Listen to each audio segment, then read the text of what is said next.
This news is brought to you by Max Group of Schools. देश के निर्माण व भविष्य के लिए छात्र और शिक्षक दो पहलू बहुत ही जरूरी है। छात्र देश का भावी निर्माता होते हैं और शिक्षक छात्र का निर्माण करता है।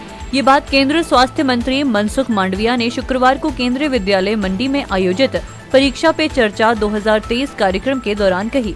कार्यक्रम में केंद्रीय स्वास्थ्य मंत्री ने बतौर मुख्य अतिथि शिरकत कर प्रधानमंत्री नरेंद्र मोदी के परीक्षा चर्चा कार्यक्रम में भाग लिया।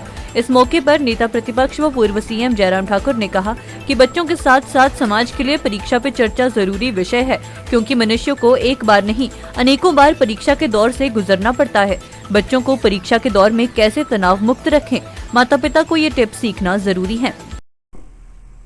जब स्टूडेंट्स से संवाद कर रहे थे, आप जैसे स्टूडेंट जब प्रधानमंत्री जी को प्रश्न पूछ रहे थे, उस वक्त मेरे मन में आ रहा था कि प्रधानमंत्री जी ने जिस विषय को सिलेक्ट किया है, परीक्षा पे चर्चा, परीक्षा पे चर्चा को एक माध्यम बनाया है, लेकिन देश के निर्माण के लिए, देश के भविष्य के लिए दो पहलू बहुत महत्वपूर्ण है। एक है स्टूडेंट, जो देश के भावी निर्माता है, और दूसरा है टीचर, शिक्षक, जो स्टूडेंट को गढ़ता है, स्टूडेंट को निर्माण करता है। दोस्तों, जब कोई शिल्पी मूर्ति का निर्माण करता है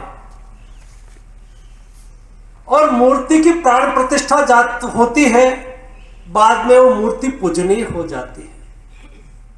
प्रधानमंत्री जी का यह भाव था कि शिक्षक और स्टूडेंट, उसके साथ संवाद के माध्यम से सोसाइटी, समाज को प्रेरणा देना, हमारे भविष्य को कैसे संयोजना है। आज मेंटल हेल्थ एक इश्यू है। पहले ये मेंटल हेल्थ हमारे देश में इश्यू नहीं था। My self is health minister, I know very well.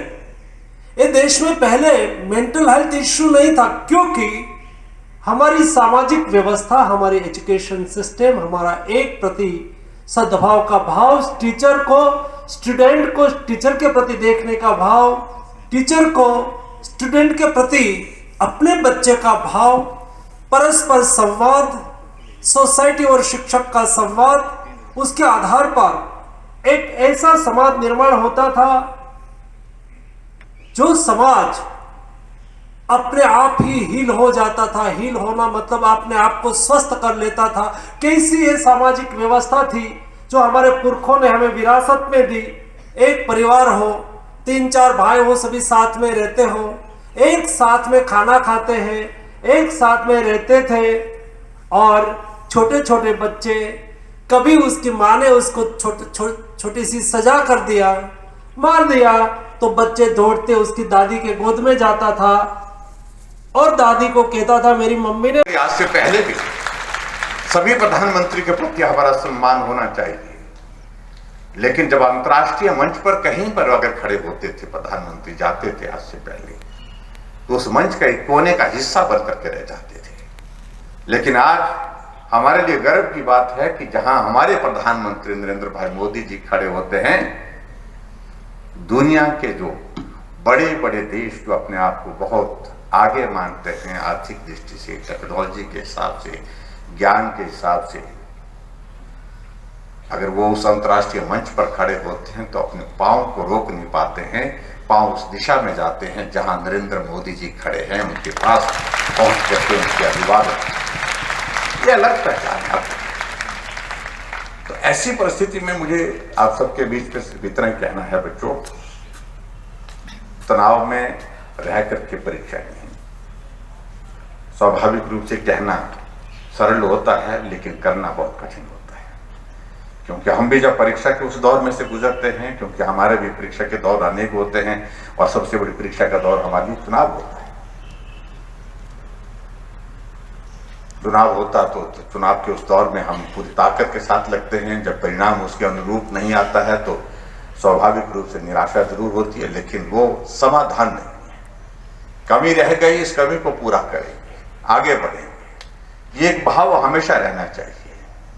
और हम ताजा इस हालात में से गुजरे हुए हैं, तो इसलिए हम इस सारे भाव को अच्छी तरह से समझ सकते हैं। और प्रधानमंत्री जी का आज का ये परीक्षा पर ये आपके लिए ज्यादा उतना उपयोगी कितना होगा मैं मानता हूँ, वो तो रहेगा, लेकिन मैं समझता हूँ कि मेरे लिए भी बहुत उपयोगी है जिस तरह से उन्होंने हमारा मार्गदर्शन किया कि हमको ऐसे तनाव के ऐसी कठिन परिस्थिति में जब आशा के अनुरूप परिणाम आपके सामने नहीं है तो उस वक्त भी आपको किस प्रकार से आगे बढ़ते रहना, लगे रहना, मेहनत करना, परिश्रम करना, और निश्चित रूप से एक दिन आपको सफलता हासिल होगी। तो ये सारी चीजें समाज के हर वर्ग के लिए मैं समझता हूँ कि उस दृष्टि से बहुत बहुत महत्वपूर्ण है। दिव्य हिमाचल टीवी के लिए मंडी से विप्लव सकलानी की रिपोर्ट।